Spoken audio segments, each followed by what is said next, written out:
Je voudrais faire un petite vue philosophique sur les dérives qui se créent par rapport à l'éthique médicale, par rapport aux cellules souches, et dont je suis concerné puisque j'attends ce traitement. Donc, il est interdit de récupérer les cellules souches et des embryons de nos enfants, soi-disant que cela dérange une ethnie médicale qui dit qu'on ne doit pas faire commerce de son corps. Or, les dons d'organes, quand on se fait greffer un organe, on le paye, l'organe, et on paye aussi presque tout l'hôpital, tellement que c'est cher. Donc j'aimerais savoir si les docteurs veulent bien accepter la commercialisation du corps humain, que quand c'est à leur bénéfice. Là où j'ai envie de faire un coup de gueule aussi, c'est que les techniques de prélèvement de cellules souches et autres sont déjà, depuis quelques années, utilisées. J'ai eu un empoisonnement du sang, enfin il y a eu beaucoup de problèmes dans mon sang. J'ai eu un accident de 14 fractures, on m'a fait une ponction des cellules souches dans ma colonne vertébrale pour me recréer une masse sanguine et me l'a réinjectée. À l'époque, j'avais perdu l'usage de mes jambes, donc d'être paralysé dans un fauteuil du moment que je vive, ça n'avait plus aucune importance. Pour moi, il était plus important que je vive plutôt que j'utilise mes jambes. Mais ça fait 3 ans que ça s'est passé.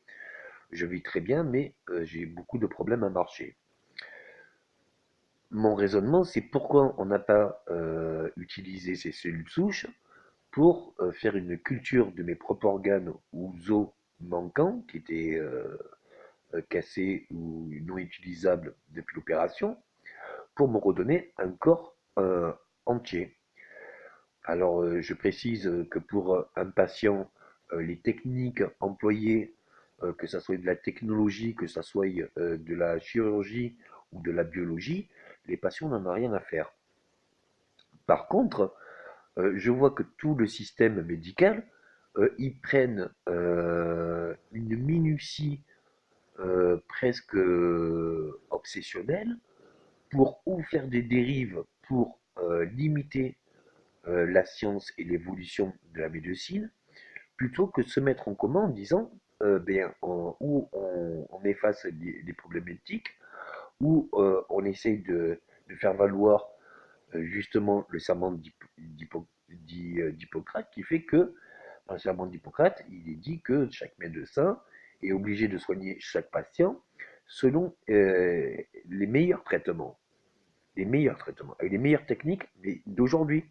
Quand on va à l'hôpital, c'est souvent avec des techniques presque des années 80-90.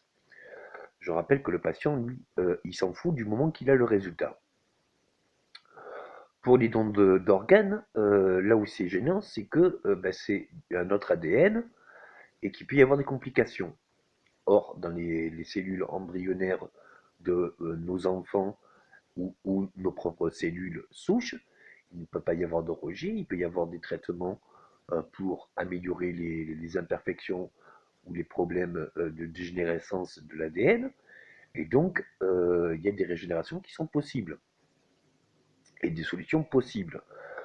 Là où ça en devient désastreux, la politique médicale ou gouvernementale,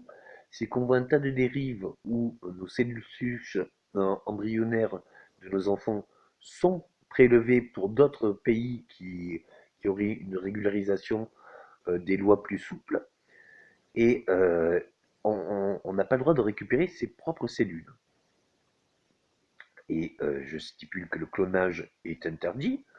mais un clone, c'est une culture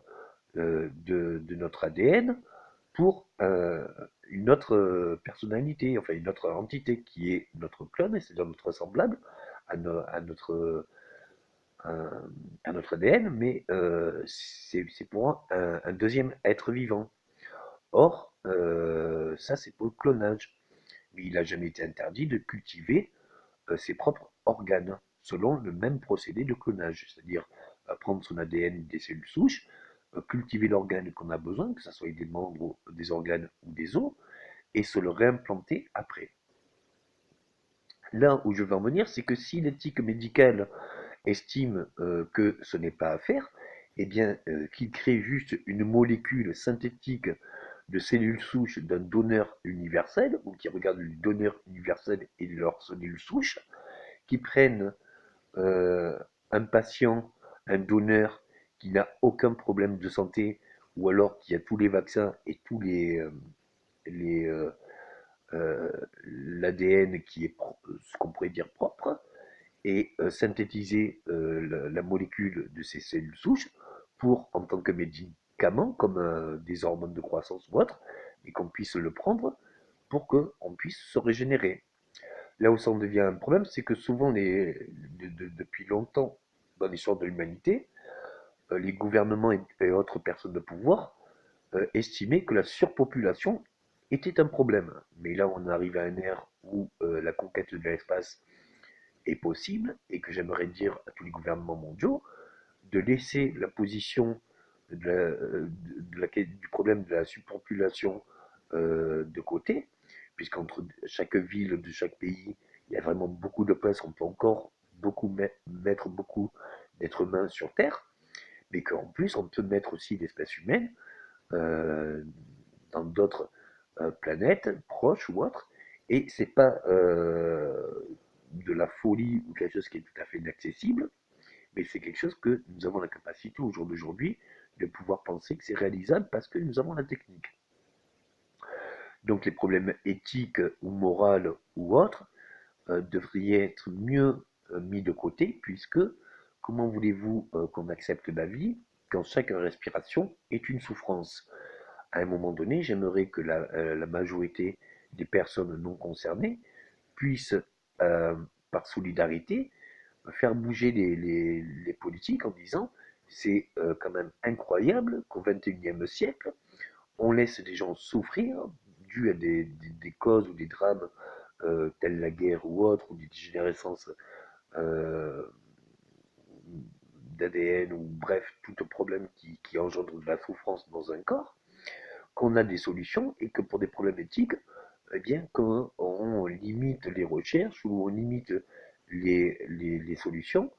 par rapport à des problèmes plus ou moins moraux. Donc, vraiment, à travailler au niveau de la philosophie et de qu'est-ce qu'on peut accepter ou qu'est-ce qu'on se doit d'accepter pour l'évolution de l'espèce.